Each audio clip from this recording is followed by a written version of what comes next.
Entonces, en resumen, acá lo que veíamos No, se me había era parado. dos capas de mucus, una densa, una más laxa. Estos son En la de laxa para entonces pueden aparecer bacterias asociadas a la Diga, mucosina, lo que y tiene en Juan. realidad en la parte densa Uy, creo que se me perdió la primera parte. O sea que realmente la capa de mucus genera una barrera fisicoquímica importante para el paciente de bacterias. De todas formas, las bacterias se las arregla para poder atravesar muchas veces esa capa, por ejemplo, directamente con algunas enzimas y proteínas que permiten la penetración a los mucus, liberan enzimas que generan la degradación del mucus, que hacen como túnel para llegar a la cara apical de las células endoteliales. Algunas bacterias buscan sitios en donde la capa de mucus en realidad está muy disminuida en ciertos sitios específicos, como por ejemplo en la superficie de las células M, que vamos a ver con detalle después qué función cumplen. Otras células tienen la capacidad de generar moléculas que desensamblan las uniones estrechas y permiten el pasaje de toxinas, por ejemplo, a través de estos orificios que generan. Y otras también generan toxinas que tienen la capacidad de intoxicar y de inhibir la producción de mucus por las células calcíticas. Entonces, el mucus juega un rol importante como barrera, pero también es importante la presencia de estos péptidos, conocidos como péptidos antimicrobianos, sintetizados por los enterocitos y las células de Paneth, que tienen la capacidad de generar una secreción constitutiva continua de estos péptidos ácidos, la luz intestinal, y estos quedan embebidos en esa capa de mucus, y en cierta forma generan un gradiente desde la cara vital del epitelio hacia la zona laxa del mucus, en donde más cerca del epitelio están más concentrados los péptidos antimicrobianos y más lejos menos concentrados. Eso lleva a que ese gradiente también participa en la selectividad que tienen las diferentes zonas del mucus para inhibir el crecimiento bacteriano.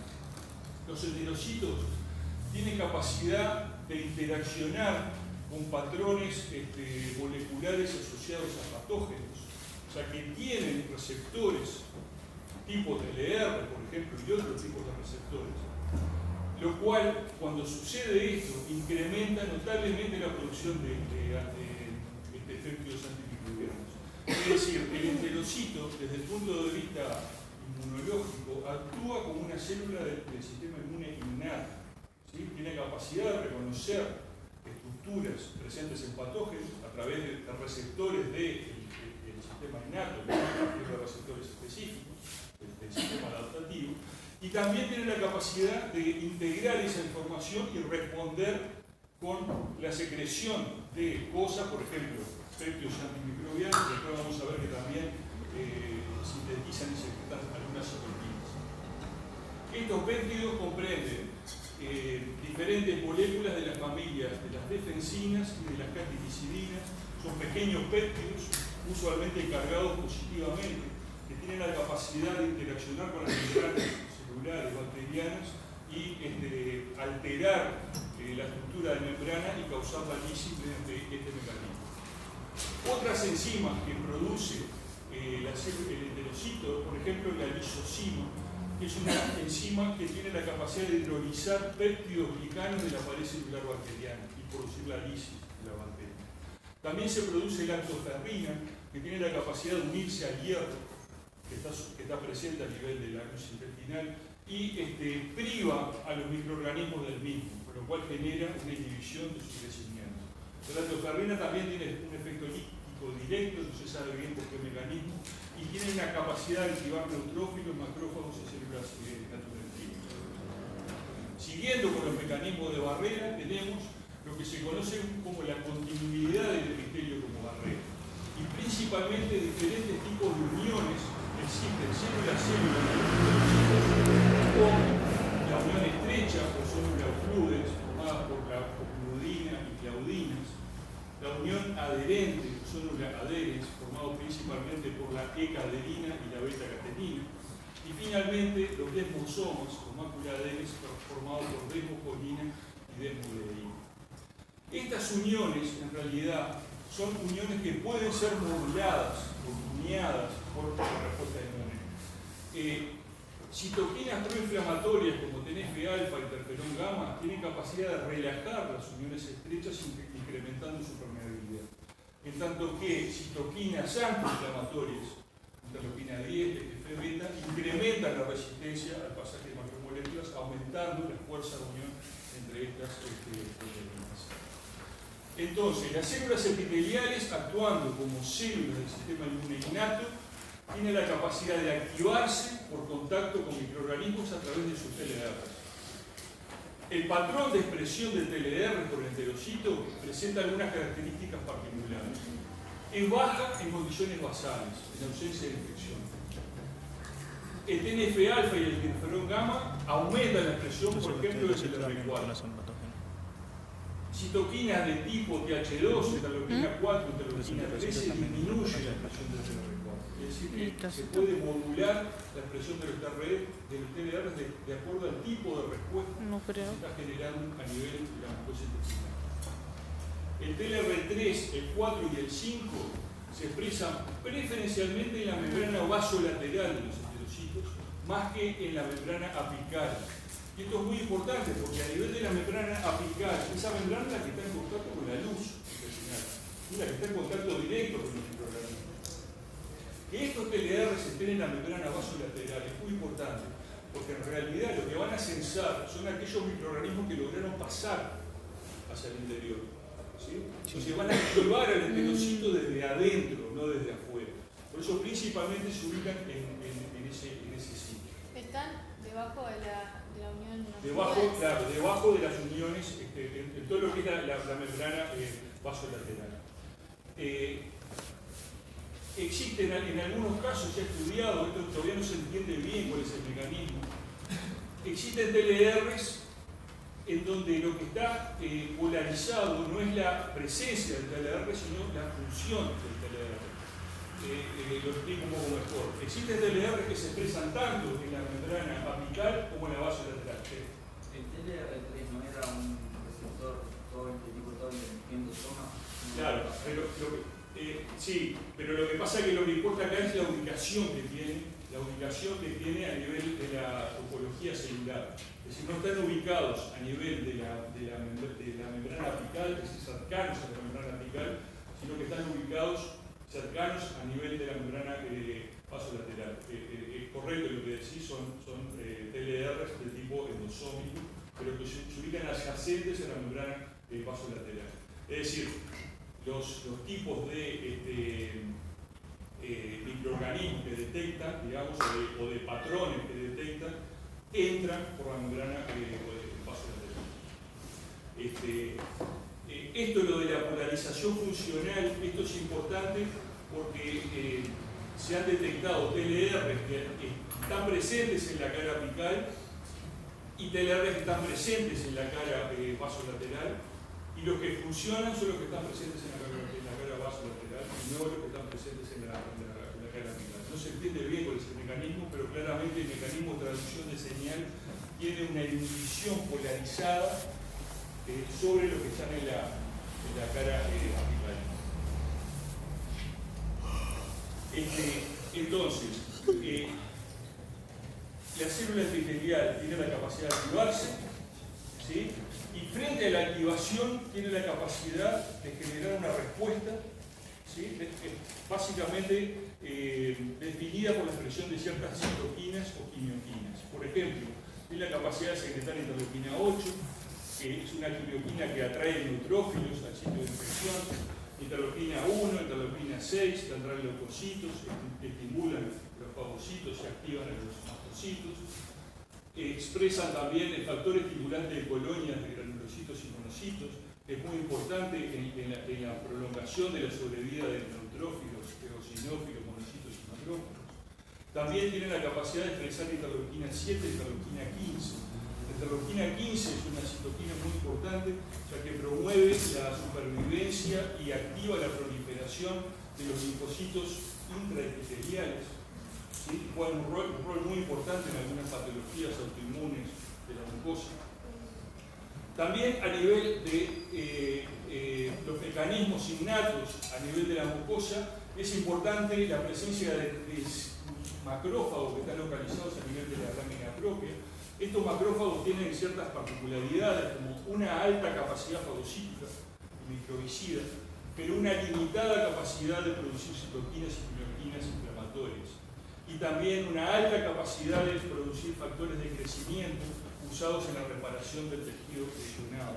Por tanto, los macrófagos que se encuentran a nivel de M2, principalmente, no M1, que son los proinflamatorios. ¿Cómo se distribuye el sistema, las células y los componentes del sistema inmune adaptativo a nivel mucoso? Bueno, en general, el conjunto de linfocitos y estructuras linfoides en las mucosas se conoce con el nombre global de tejido linfoide asociado a mucosas, o MAL del inglés, y van a ver que existen diferencias regionales en diferentes tipos de órganos y tejidos. El GAL, que es el tejido linfoideo asociado al tracto gastrointestinal, pero también hay uno asociado al árbol bronquial, nasofaríngeo, la glándula mamaria, glándulas salivares y lagrimales, la parte del sistema genitourinario, por ejemplo, tejido linfoide asociado al nervio interno. En cada región existe una organización particular de los linfocitos y de las estructuras relacionadas con el sistema inmune adaptativo. Bueno, esto lo vimos básicamente, en la lámina propia se distribuyen una serie de células del sistema inmunitario y del sistema inmune adaptativo. Y lo importante para caracterizar los diferentes tipos de células y qué función cumplen a nivel de la mucosa, células del sistema inmune adaptativo, usualmente se las divide como células que se ubican en dos sitios diferentes. Lo que se conoce como sitios inductivos, ¿sí?, que son las estructuras en donde los linfocitos T y los linfocitos B vírgenes encuentran al antígeno y se activan, es decir, se induce la respuesta. Y estos sitios son las placas de Peyda, los ganglios mesentéricos, los folículos linfoides aislados que están presentes en la lámina propia. Acá vemos, por ejemplo, una placa de Peyda, acá un folículo linfoide aislado. Esto es una fotografía macroscópica en donde se ve una mucosa. Estas son las placas de Peyda que se ven al ojo, digamos, en estructuras macroscópicas visibles. Y también existe un segundo sitio en donde se ubican las células del sistema inmune adaptativo, conocido como sitios efectores, que es donde se van a producir las respuestas inmunes efectoras. Y básicamente, los sitios efectores son el epitelio, propiamente dicho, y la lámina propia. Acá se ubican las células inmunes efectoras. Dentro de los sitios inductivos tenemos a la placa de Peyda. La placa de Peyda es una estructura grande, es un tejido, es un órgano linfoide secundario, de cierta forma. Está cubierto por un epitelio especializado y en el extremo de la placa de Peyda se encuentra esto que se conoce con el nombre de domo de la placa de Peyda. Cuando uno analiza el epitelio asociado a folículos, encuentra que existe un tipo de célula particular conocido como célula M, que se llama M porque está plegada en microdominios, es decir, tiene prolongaciones de membrana en tipo microdominios que interaccionan con un conjunto importante de células. Estas células cubren del 10 al 20% de la superficie total de este epitelio especializado. Y la función principal que cumplen estas células es la de traslocar antígenos desde la luz intestinal hacia la lámina propia. En cierta forma, haciendo algo totalmente contrario a lo que veníamos diciendo hasta ahora. Hasta ahora veníamos diciendo todos los mecanismos de barrera que impedían que esto pasara. Ahora, estas células hacen todo lo contrario. En realidad, la función que cumplen es traslocar antígenos hacia adentro. ¿Qué lógica tiene esto? La presentación. ¿Bien? Ahí va. ¿Y tiene alguna lógica topográfica, digamos, que sean estas células la posición que ocupan? ¿De qué? Ahí va, justamente. Abajo de la célula M está la placa de Peyda. Entonces, en realidad, lo que hace la célula M es censar, es tomar muestras. Está tomando muestras de lo que está pasando del lado de afuera. Y las introduce hacia el interior, pero no hacia cualquier lugar. Se produce Con al exosomas. centro de la placa de Peyre. Toma muestra. ¿Sí? Y en esa localización tenemos, este es un esquema en donde está el epitelio, ¿no? Sí, La la célula pongo M con sus microdominios, en la como diapositiva. ven que está abrazando a los linfocitos, macrófagos, células dendríticas, y tiene la capacidad de traslocar antígenos hacia lo que es el centro de la placa de Peyre, en donde se va a producir el reconocimiento del antígeno y la activación de la respuesta. ¿Sí? Estas células tienen una alta capacidad endocítica, pero una escasa actividad degradativa en el compartimiento endosómico. ¿Estas células son buenas o malas presentadoras de antígenos? Bueno, Malas. Malas. ¿O buenas? Malas. Malas ¿Por porque qué? entra lo que encuentre por la boca. O sea, no discrimina. Mucho. Son malas, tienen razón, porque tiene una escasa actividad degradativa en el compartimiento endosómico, es decir, no procesa el antígeno y no lo presenta en el NHC. Lo que hace es traslocar, agarra el antígeno que está en la luz y lo manda hacia el interior sin tocar prácticamente. También puede pasar bacterias enteras, ¿sí? Puede pasar bacterias enteras Yo se me hacia el pelea con que me interior discriminaban. y las pone en contacto con el tejido linfoide que está abajo. Tiene un glicocálice escaso y no presenta receptores ligeros. Son características de estas células. Entonces, la célula M, justo arriba, en el domo subepitelial, trasloca los antígenos hacia la placa de Peyre con su zona B, su zona T, al igual que sucedía a nivel del ganglio Me linfático. gusta. Me gusta. El proceso de traslocación de antígenos principalmente se hace a nivel de las células M, pero existen también otros Está mecanismos. Esto es un ejemplo de posibles mecanismos, hay varios. El enterocito en sí mismo puede también traslocar antígenos, ¿sí? Por un mecanismo activo.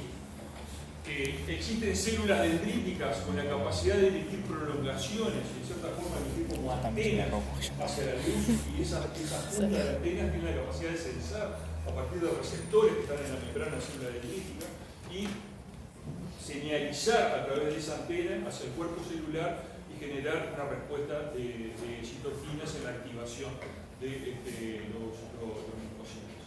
Entonces, diferentes mecanismos de translocación de antígenos.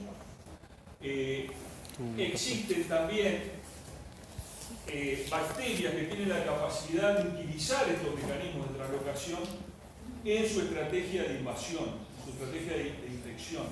Por ejemplo, la Shigella entra a la lámina propia a través de las células M. No puede entrar a través del glicocálice de los enterocitos, ¿sí? Está la capa mucosa que se los impide, etc.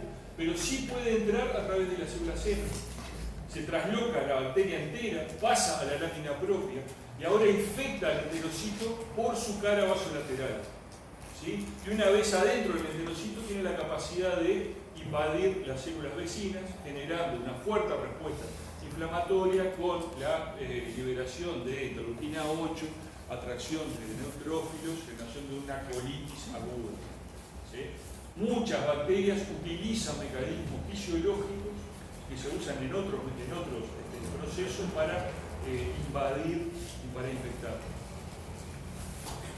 Una vez que la célula dendrítica, esta sí tiene la capacidad de procesar y presentar antígenos, ¿sí? Presenta el antígeno al linfocito T virgen, tiene la capacidad, mediante esa actividad central de la célula dendrítica, que es la capacidad de procesar señales del contexto tisular a través de sus receptores, integrar esa información a nivel de los mecanismos de traducción de señales y activar programas de expresión génica que llevan a la expresión y secreción de diferentes citoquinas.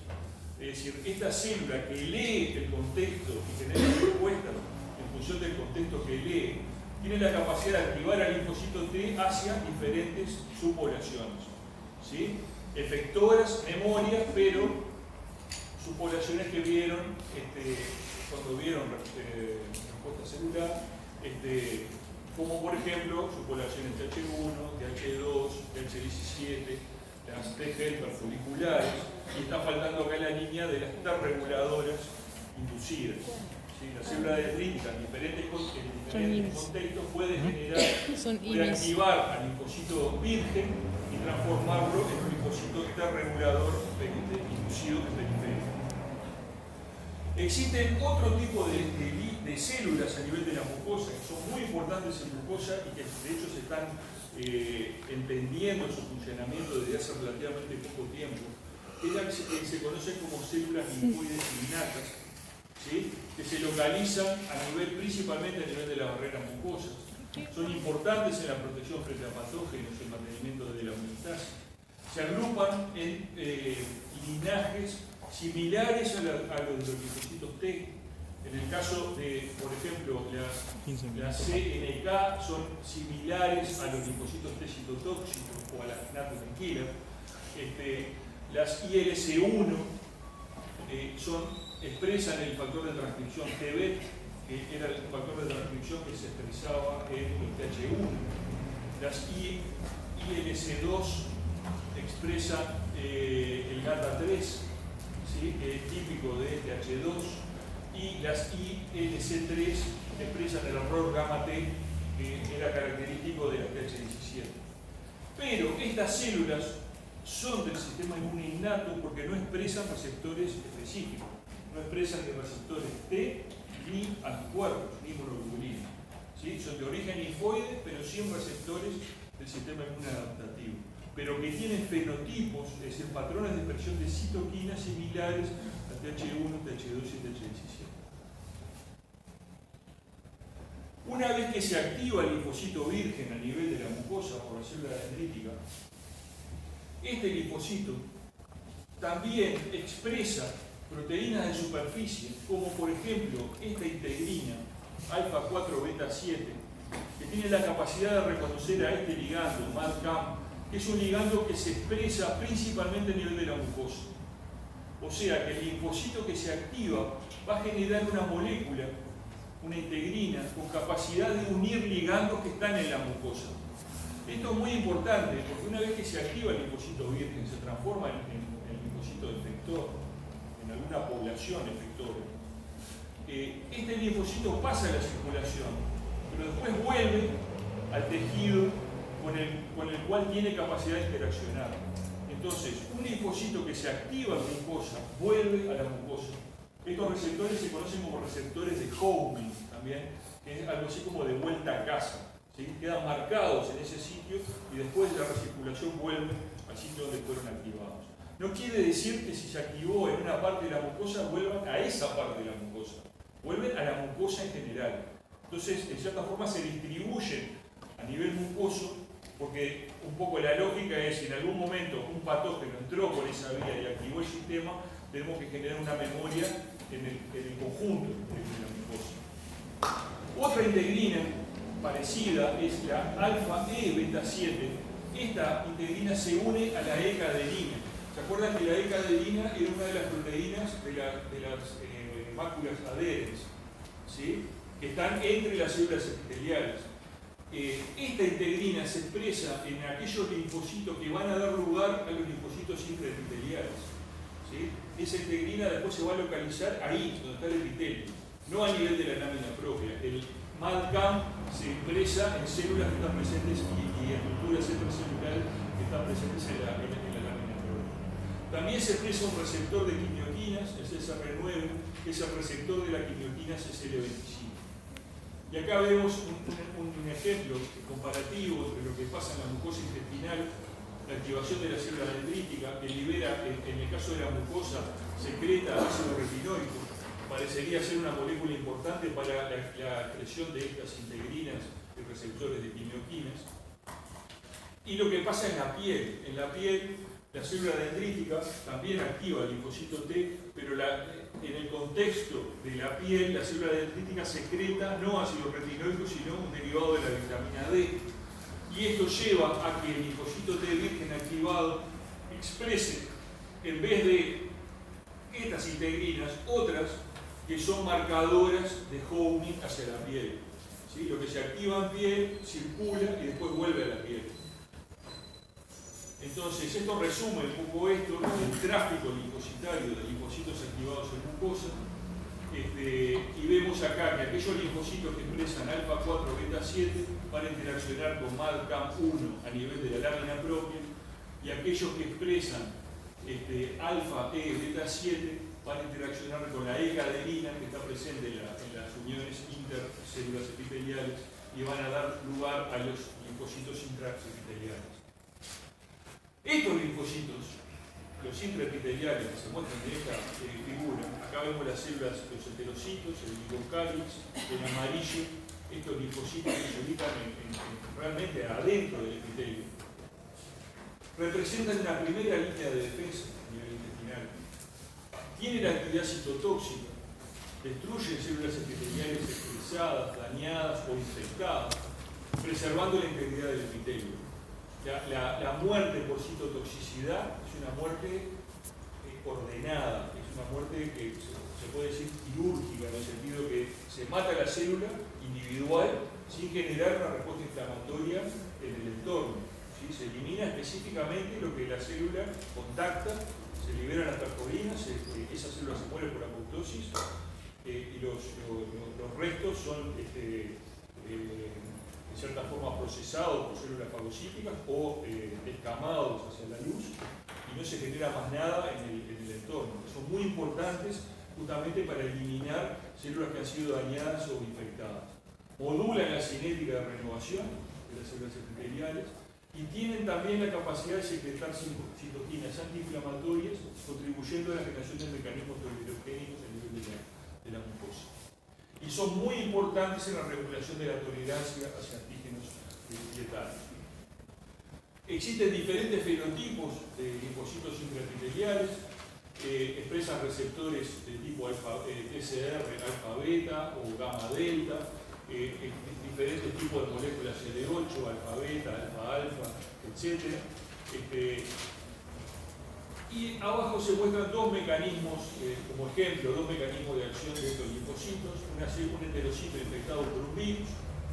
El virus se reproduce en el interior celular, produce proteínas antigénicas que son procesadas, presentadas en contexto del IgC clase 1 y reconocidas, por ejemplo, por estos linfocitos CD8 positivos, que mediante un mecanismo, sea de liberación de perforina, granzima, o por el mecanismo de fosfaligando, producen la muerte por apoptosis de la célula infectada.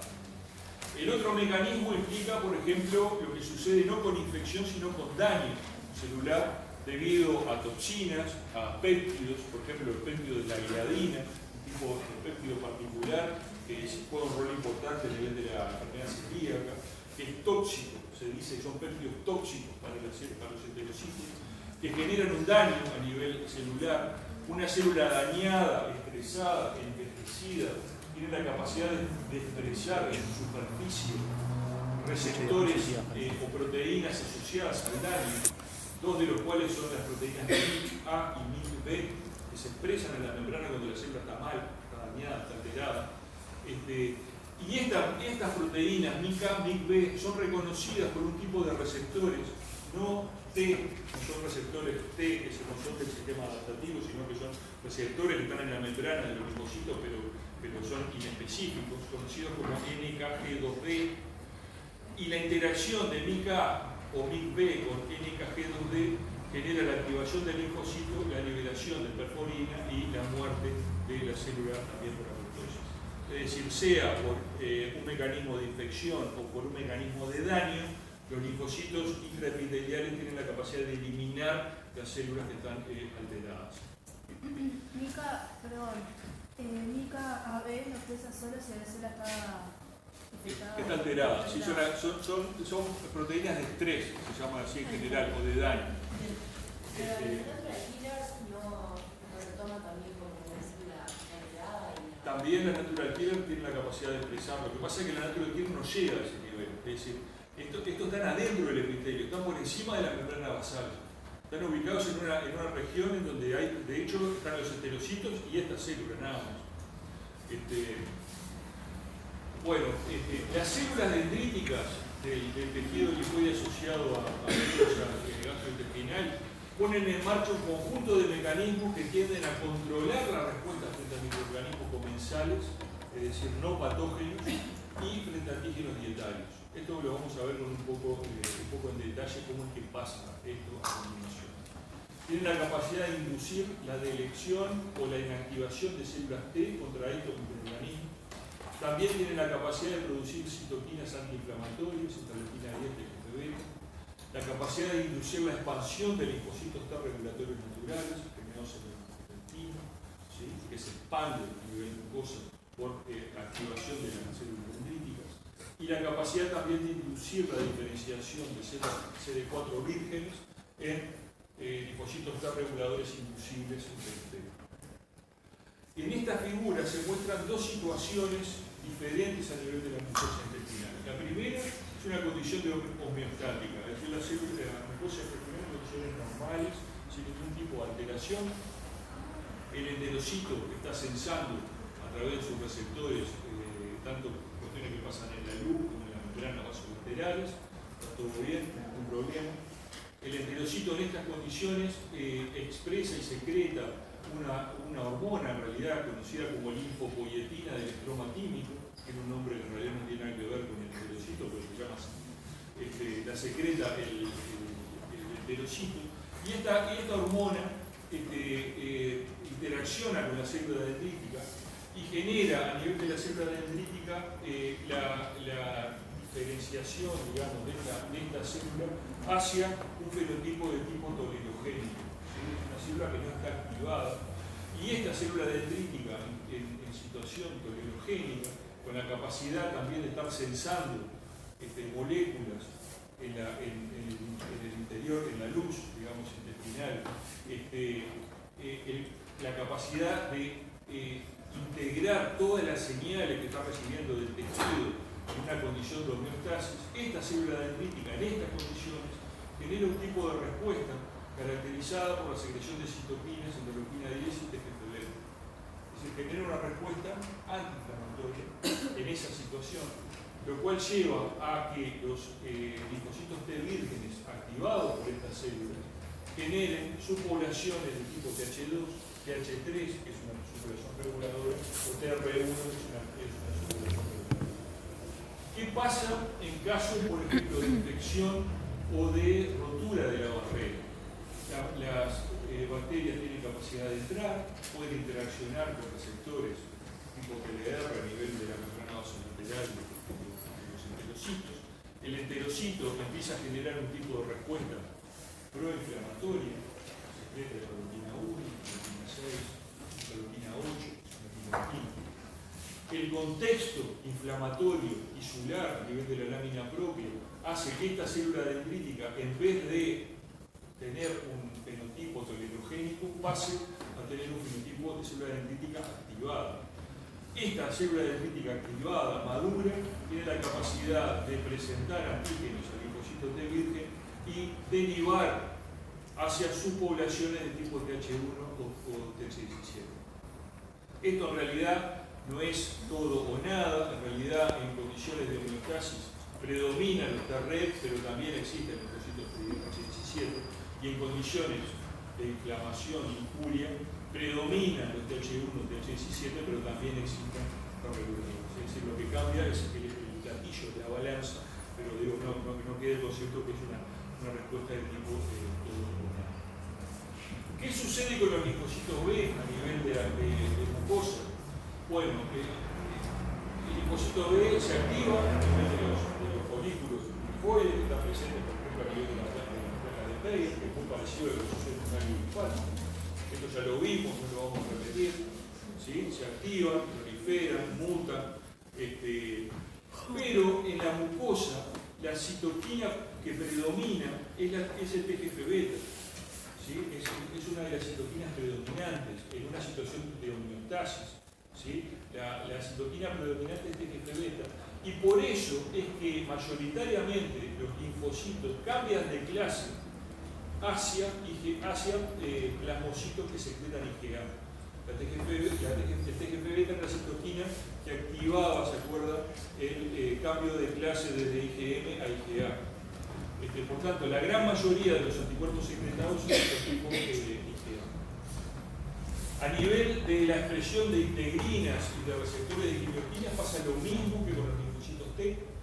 ¿Sí? El linfocito B, en este caso, o el plasmablasto, expresa integrinas, alfa 4, beta 7 y el CSR9, que van a permitir el homing hacia mucosas. Y bueno, es prácticamente lo mismo. A nivel del linfocito B se ha visto que lo que se activa a nivel de mucosa intestinal también puede ser distribuido en células de la mucosa, por ejemplo, respiratoria. ¿Sí? En tanto que lo que se activa a nivel de la mucosa respiratoria solo queda o solo se ubica finalmente a nivel de la mucosa respiratoria. Es como que hay una regionalización de mucosa, pero una subregionalización en diferentes tipos de mucosa. Bueno, esta ya la conocemos, la IgA producida por los plasmoblastos a nivel de mucosa, es un dímero que es resistente a las proteasas intestinales, no es una efectora de la inflamación, si no activa el complemento, no tiene capacidad de optimización, una fuerte capacidad de optimización. Una parte de la IgA que se secreta proviene de las células B1, del peritoneo, ¿se acuerdan que eran células que producían un tipo de anticuerpos conocidos como anticuerpos naturales, son polireactivos, con una variabilidad estructural bastante restringida. Tiene la capacidad de neutralizar receptores virales y bacterianos, previniendo la infección a nivel de la luz. Neutraliza toxinas, es muy buena neutralizando toxinas. Inhibe también la absorción de antígenos y de alergenos, que se genera inmunocomplejos a nivel del lado de la luz y principalmente a nivel del mucus, queda como atrapada a nivel del mucus y ahí interacciona con antígenos y con microorganismos generando inmunocomplejos a ese nivel que dificultan la absorción de antígenos y de alergenos. Inhibe las acciones inflamatorias de anticuerpos de tipo IgG e IgM, ya que compite con ellos. IgG e IgM activan el complemento y tienen la capacidad de opsonizar. Y se expresan en altas concentraciones a nivel de las secreciones mucosas. Esto se ve en esta tabla que muestra la tasa de biosíntesis diaria en un organismo, en donde por día se expresan 66 miligramos por kilo de IgA, siendo la inmunoglobulina que se expresa en mayor cantidad en todo el organismo. Duplica casi la cantidad de IgG. Y principalmente la IgA se expresa y secreta a nivel de los linfocitos que están en la mucosa. El modo de secreción, esto ya lo habíamos visto, el plasmoblasto sintetiza el dímero, interactúa con un receptor de inmunoglobulina polimérico, se produce la transcitosis, atraviesa el enterocito, se corta el receptor, se libera la luz y este pedazo del receptor que se lleva a la molécula es lo que se denomina pieza secretoria o componente secretorio, que es lo que le da resistencia, por ejemplo, a la acción de las proteasas intestinales. Ahora vamos a hacer un pequeño paréntesis para discutir un concepto que es importante, y es el concepto de tolerancia oral. ¿Sí? Y esto vamos a discutirlo con un experimento, que en realidad es un viejo experimento, del principio del siglo pasado, que se inició, digamos, en 1911, después existe otro también similar en 1911. Y es un experimento que es claro en su resultado, y en realidad los mecanismos involucrados en su explicación recién se están estudiando. Y el experimento básicamente es este: se toman un grupo de ratones, se define un antígeno, una proteína soluble, ¿sí?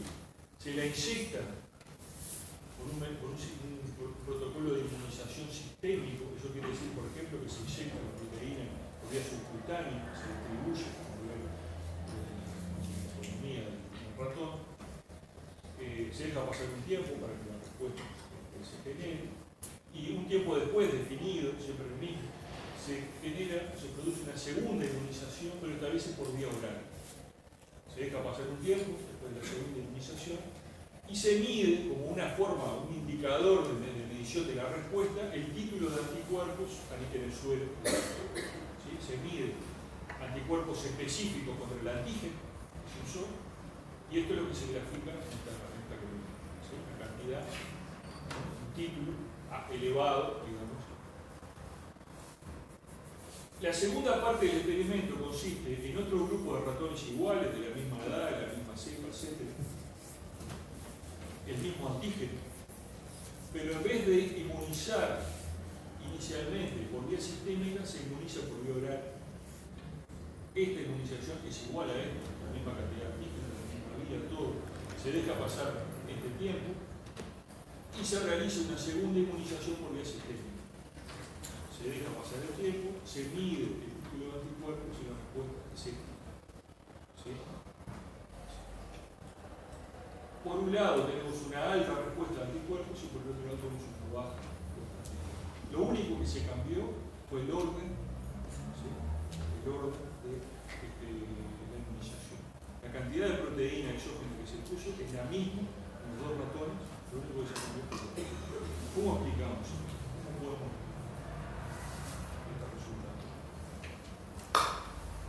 No van a participar. No tiene que hacer ratas. No digo la dieta, pero sería como proponente de la dieta, lo va a tomar como no dañino, entonces por cuando lo inyectas ya está como que tiene una tolerancia. Por eso es que en esta segunda no hay una respuesta como en la otra cosa al revés. ¿Se entendió? La explicación básicamente es, conociendo un poco los mecanismos de tolerancia y de regulación, se están conociendo a nivel de glucosa, va por ese lado. No sabemos exactamente el mecanismo general, pero lo que sí se supone es que cuando uno produce una inmunización sistémica, subcutánea, lo que se va a activar, ¿sí? Es a nivel sistémico, se va a generar una respuesta inmune tradicional. ¿Sí? Se va a activar la célula dendrítica, que está en un contexto determinado, está en la parte subcutánea, ¿sí? Va a reconocer, va a procesar ese antígeno, lo va a llevar al ganglio linfático. El ganglio linfático que drena el tejido subcutáneo no es el mismo ganglio linfático que drena la mucosa, como dijimos hoy. Los ganglios mesentéricos son diferentes, tienen poblaciones celulares acá presentes en los restos de la economía. Entonces, en la primera inmunización a nivel sistémico se genera un tipo de respuesta clásica, una respuesta primaria, generación de linfocitos memoria, ¿sí? Si se deja el tiempo suficiente se va a generar una evolución de la actividad, etc., servir el desarrollo del curso. Cuando se produce la inmunización oral, esa proteína va a entrar en la economía y va a encontrar, de cierta forma, un sistema inmune que tiene una memoria inmunológica contra esa proteína que se generó anteriormente, y cuando se mide, el resultado es un título de anticuerpos. Cuando se cambia el orden, la proteína que entra por vía oral entra como si fuera una proteína de la dieta, una proteína soluble. A través de los mecanismos de translocación que vimos, entra a la mucosa, van a ser captadas por las células dendríticas a nivel de los órganos que pueden detectar o folículos aislados, pero la célula dendrítica que está en la mucosa es diferente a la célula dendrítica que está en el subcutáneo, porque está en un contexto homeostático, es una célula dendrítica sesgada hacia el comportamiento tolerogénico. Entonces, va a procesar ese antígeno, lo va a presentar los linfocitos vírgenes, ¿sí? Pero va a generar activamente, ¿sí? Va a activar el linfocito virgen, pero lo que va a generar, en vez de ser una respuesta del tipo efectora, va a generar una respuesta del tipo regulador, ¿sí? Entonces, como concepto importante, la tolerancia oral es un mecanismo activo, ¿sí? De generación, de activación y de proliferación de células, pero en vez de células efectoras, de células reguladoras. Esas células también tienen memoria, ¿sí? Es decir, se puede generar una memoria inmunológica reguladora, de tal forma que una vez que esa célula reconoce por segunda vez al antígeno y ahora va a entrar por la vía sistémica, lo que va a realizar esa población memoria es generar una respuesta de inhibición ¿sí? Por ejemplo, de la síntesis anticuada. ¿Sí?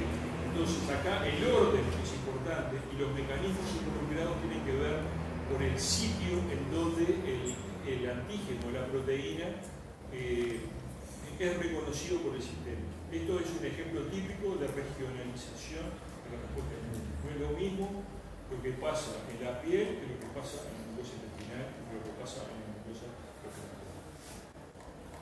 La tolerancia oral, entonces, es un estado de no respuesta sistémica, por ejemplo, antígenos administrados por vía oral. Usualmente el antígeno entra en forma soluble. La función es la prevención de la respuesta contra antígenos inocuos. Y dentro de los mecanismos existen los mediados por células reguladoras, pero también de lesión clonal, la mayoría de los antígenos que entran por vía alimentaria no son perjudiciales, no generan una respuesta infectora, sino que más bien generan una respuesta heterogénea, salvo en algunas situaciones patológicas en donde antígenos de la dieta pueden generar patologías, como por ejemplo enfermedad inflamatoria intestinal, que es una enfermedad frecuente, que estaría originada por la presencia de microbiota de bacterias comensales, que activarían de forma desregulada al sistema inmune mucoso. La enfermedad celíaca, que reconoce proteínas, por ejemplo, que están presentes en el gluten, el trigo, la avena, etc. Bueno, reacciones alérgicas, por ejemplo, hipersensibilidad, antígenos que están presentes en la dieta. Ustedes saben que hay algunas personas que son alérgicas a determinados alimentos, que generan una reacción tolerogénica con una respuesta de tipo alérgica, con activación de linfocitos y una respuesta inflamatoria a nivel mucoso. No vamos a entrar en detalle en lo que es la enfermedad celíaca, simplemente mostrarles lo que es un yeyuno normal y un yeyuno celíaco, donde realmente existe una alteración por un proceso inflamatorio importante, se genera lo que se llama el borrado de las vellosidades, una alteración importante que lleva a déficit funcional a nivel del epitelio. Yo no soy celíaca. La enfermedad celíaca, como dijimos, reconoce antígenos que están presentes en el gluten, ¿sí? Hay péptidos particulares que tienen secuencias específicas, que son blancos de una enzima que se llama transglutaminasa 2, que tiene la capacidad de deaminar las glutaminas de estos péptidos, que sacan el amino y la glutamina la transforman en glutámico, generando una carga negativa a este péptido. Cuando esto sucede, este péptido con esta carga negativa es reconocido por un tipo de alelos específicos del sistema HLA. Por eso hay una base genética en la enfermedad celíaca, es decir, hay una predisposición genética de aquellos individuos que expresan este haplotipo HLA, que tiene la característica de interaccionar con alta afinidad con estos péptidos producidos por la deamidación de péptidos del gluten. Y esto permite la interacción con alta afinidad del linfocitos T que generan un paciente. No vamos a entrar en más detalle, ustedes tienen un taller sobre esto el viernes, van a discutir seguramente. Una citoquina importante en el caso de la enfermedad celíaca es la interleuquina 15, que se activa su producción directamente por la presencia de péptidos y su relación con los enterocitos y con células dendríticas. La interleuquina 15 activa a los linfocitos intraepiteliales, ¿sí? Y aumenta la actividad citotóxica, generando muerte a nivel del epitelio. Estos péptidos derivados del gluten en la lámina propia tienen la capacidad también de cross-linkearse, es decir, de formar enlaces covalentes con la enzima que los deamida, es decir, con la transglutaminasa. Entonces generan péptidos que tienen una parte que es de gluten y otra parte que es de transglutaminasa. Se generan tipo neoantígenos, en donde existe una respuesta del linfocito B que reacciona contra la parte del péptido de origen gluten, pero también reconoce a este neoantígeno formado, reconociendo también en la transglutaminasa. Esto lleva a la producción de anticuerpos, de autoanticuerpos, que van a reconocer a la transglutaminasa en otros tejidos. Y por eso en muchos pacientes con enfermedad celíaca se generan alteraciones a nivel de la piel, por ejemplo, donde se reconoce la transglutaminasa a nivel de la piel. De hecho, los anticuerpos transglutaminasa se usan para hacer diagnóstico de enfermedad celíaca. No tiene nada que ver con el gluten, en realidad, sino en realidad es una reacción de anticuerpos contra una proteína propia, con un neoantígeno que se forma por la interacción entre estos péptidos y la enzima. Esto no lo vamos a discutir, es parte del artículo, de uno de los artículos que tienen como base para taller. Simplemente mostrarles que en realidad gran parte de las patologías asociadas a las mucosas tienen un origen inmunológico. ¿Sí? Esto es lo que estamos viendo acá, que explicamos la respuesta frente a diferentes condiciones patológicas y siempre a nivel de la mucosa estamos viendo mecanismos de la respuesta inmune innata y de la respuesta inmune adquirida como bases de esta patología. ¿Sí? Entonces, esto es central, estamos recién entendiendo estos mecanismos. Las enfermedades inflamatorias a nivel de la mucosa son muy frecuentes, ¿sí? Son de mecanismos no bien definidos, ¿sí? Y de tratamientos tampoco demasiado protocolizados. Posiblemente en los próximos años, disecando este tipo de respuesta, vamos a entender con más precisión qué es lo que está pasando y posiblemente generemos tipos de respuestas terapéuticas más eficientes. Así que bueno, no sé si hay preguntas.